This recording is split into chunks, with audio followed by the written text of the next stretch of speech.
प्रिय विद्यार्थियों, economic calculation channel में आप सभी आमंत्रित हैं। सभी का स्वागत है। आज हम अपने विषय की जो चर्चा पूर्व में चली आ रही है कि आय परिवर्तन, आय उपभोग वक्र, एंजल वक्र के द्वारा आय प्रभाव से संबंधित विचारधारा के अंतर्गत विलासिता की वस्तु या लग्जरी गुड्स के विषय में चर्चा करेंगे। यानी हमारे चर्चा का विषय होगा angel curve and luxury goods. किस रेफरेंस में? Income change, income consumption curve, income effect. आपको पूर्व की वीडियो देखने को नहीं मिली हैं तो आप चैनल को सब्सक्राइब करें, लाइक करें, शेयर करें, और अगर समझने में दिक्कत आ रही है तो कमेंट्स दें, जिससे हम आपको आपकी समस्या का समाधान व्यक्तिगत रूप से कर सकें। अपने अध्ययन को प्रारंभ करते हुए हम पूर्व की चर्चा से आगे बढ़ाते हैं, जो हमने पूर्व में अपने चर्चा में लिया था।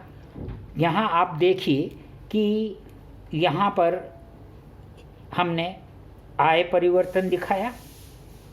स्पष्ट है, क्योंकि कीमत रेखाएं समानांतर हैं, मूल बिंदु से ऊपर जा रहे हैं।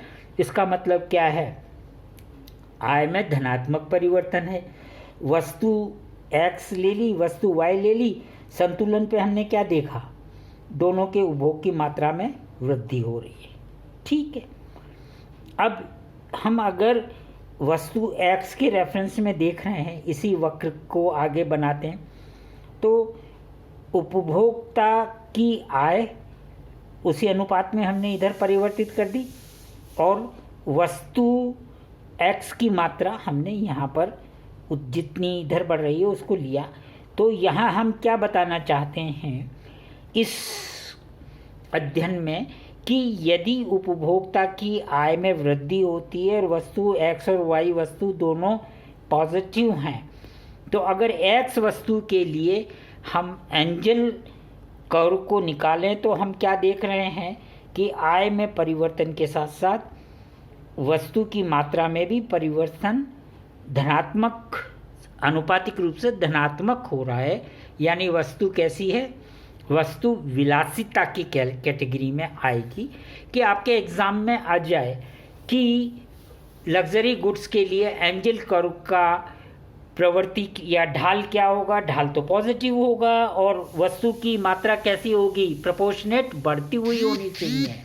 यही एक छोटे छोटे से प्रश्न हैं जिन्हें आप एग्जामिनेशन में कन्फ्यूज़न में जानकारी होते हुए भी आप गलत कर देते, तो उन्हें आप करें।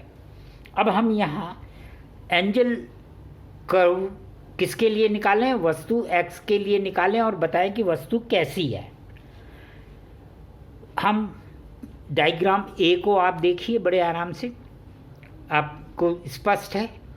आय में परिवर्तन समानांतर जा रहा है, यानी कि आय वृद्धि हो रही है। अगर हम ICC के रेस्पेक्ट में देखें तो X वस्तु की मात्रा में अनुपातिक रूप से क्या हो रहा है? ज़्यादा वृद्धि हो रही है Y की तुलना में। यहाँ एक बिहेवियर क्या निकल रहा है, बड़े ध्यान से देखिए। X का अनुपातिक परिवर्तन और Y का अनुपातिक परिवर्तन, ये देखिए, ये अंतर दिख रहा है आपको। इसी अंतर से एंजल कर्व का इंटरप्रिटेशन भी निकल के आ जाएगा। हम जिस अनुपात में आय में वृद्धि हुई, उसी अनुपात में हमने Y एक्सिस पे आय रख दी, और जो सापेक्ष परिवर्तन किसका है? वस्तु X का, उसको हमने यूं की यूं, ऐसे के ऐसे उसी प्रकार से नीचे ले लिया। तो जहाँ आय और वस्तु की बीच में संतुलन बिंदु आ रहा है, उन बिंदुओं को अगर हम एक फ्री हैंड स्वतंत्र रूप से एक ऐसे हाथ से एक लाइन खींचें, एक रेखा खींचें, तो वो रेखा क्या कहलाती है? Angel curve. और अगर ये बिहेवियर आ रहा है कि आय तो उसी अनुपात में आय एक अनुपात में बढ़ रही है, किंतु उस अनुपात से वस्तु X की मात्रा अधिक अनुपात में बढ़ रही है, तो इस प्रकार की वस्तु एंजल क्या बोलते हैं, एंजल कर्व क्या बोलता है, ये वस्तु विलासिता की है। तो यहाँ हमने उदाहरण किसका लिया है, वस्तु एक्स का। अब इसको एक्सप्लेन छोटा सा कर देते हैं, कोई दिक्कत नहीं है। ये हमने क्या लिया है, आईसीसी वक्र निकाल लिया, यहाँ ईसी वक्र निकालते हैं। आय में धनात्मक परिवर्तन, मूल बिंदु से ये कीमत रेखा बढ़ रही है। वस्तु एक्स तथा वस्तु वाई की कीमत स्तर है, जब तो ये समानांतर है। उसके बाद में आईसीसी एक्स और वाई, एक्स वस्तु क्या है, बढ़ रही है परंतु कम, यानी एक सामान्य चीज़ है, नॉर्मल गुड है, नेसेसिटी भी हो सकती है, किंतु एक्स प्रोपोर्शनेटली इनकम के ज़्यादा बढ़ रहा है, इसका मतलब वो लग्जरी या विलासिता है। तो क्या कहें, आय के सापेक्ष रिलेटिवली, इनकम के रिलेटिव में वस्तु कमोडिटी एक्स में धनात्मक परिवर्तन है, यानी जितना इसमें परिवर्तन है उससे ज़्यादा पॉजिटिव इसमें परिवर्तन है। इसलिए आगे अगर हम इसको निकालने का कोशिश करें तो ये परिवर्तन क्या, आय में धनात्मक परिवर्तन जो ये अनुपात था उसके अनुसार यहाँ हमने रख दिया, और वस्तु संतुलन का बिंदु। तो निष्कर्ष क्या प्राप्त हो रहा है, ये देखिए, निष्कर्ष ये कि आय में धनात्मक परिवर्तन ये हो रहा है ना, ये मैंने एरो बना के इसके लिए बनाया, आय में धनात्मक परिवर्तन। वस्तु एक्स की मात्रा में भी धनात्मक परिवर्तन है, ठीक है। क्या, वस्तु एक्स के उपभोग मात्रा में अनुपातिक अधिक परिवर्तन है। इस परिवर्तन की तुलना में ये परिवर्तन क्या है, अधिक है अनुपातिक रूप से। इसका कंक्लूजन क्या निकला, इसका निष्कर्ष ये निकला कि वस्तु एक्स क्या है, विलासिता की वस्तु है। हम वाई वस्तु की चर्चा नहीं कर रहे, वाई और एक्स की चर्चा तो सिर्फ आईसीसी के अंतर्गत करते हैं, पर ईसी से अगर हमको विलासिता निकालनी है तो हम यहाँ से इस तरह से निकालेंगे। ये एंजल ने इंटरप्रिटेशंस में दिया था, कहा था एंजल वक्र में, अगर आपको ध्यान हो एंजल लॉ में, कि जैसे जैसे आय बढ़ती है औद्योगिक वस्तुएं या विलासिता की वस्तुओं पर व्यय अधिक होने लगता है, या वो अधिक क्रय की जाने लगती हैं। तो यहाँ हमने कौन सा एग्जाम्पल लिया, एक्स वस्तु।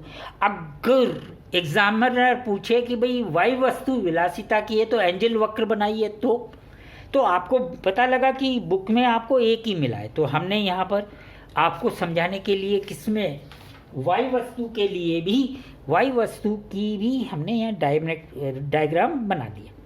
ये आपको पता ही है, ये आपका आईसीसी बन गया, और इस आईसीसी में आय परिवर्तन को कहाँ ले लिया हमने, यहाँ ले लिया, और ये उपभोक्ता की आय हो गई एक्स पर, और वाई पे किसको ले लिया हमने, वस्तु वाई का कंजम्पशन। तो आपने क्या देखा, ये अंतर देखिए, ये अंतर देखिए, इसके तुलना में ये अंतर देखिए।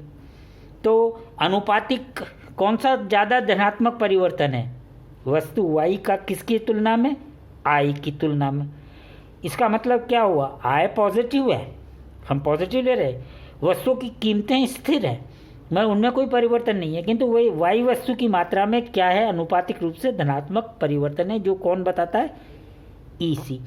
पूर्व में एक्स वस्तु के विषय में लिया था, अब हमने वाई वस्तु के विषय में लिया।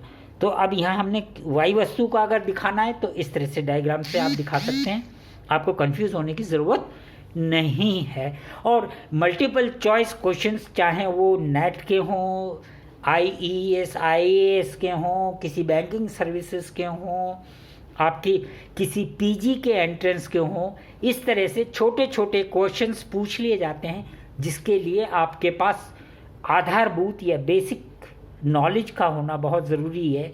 और हमारा यही प्रयास है कि आप हमेशा बेसिक नॉलेज को लेने का प्रयास करें, जिससे कि कोई भी प्रश्न किसी तरीके का आए आप उसको सुगमता से सरल हल कर सकें।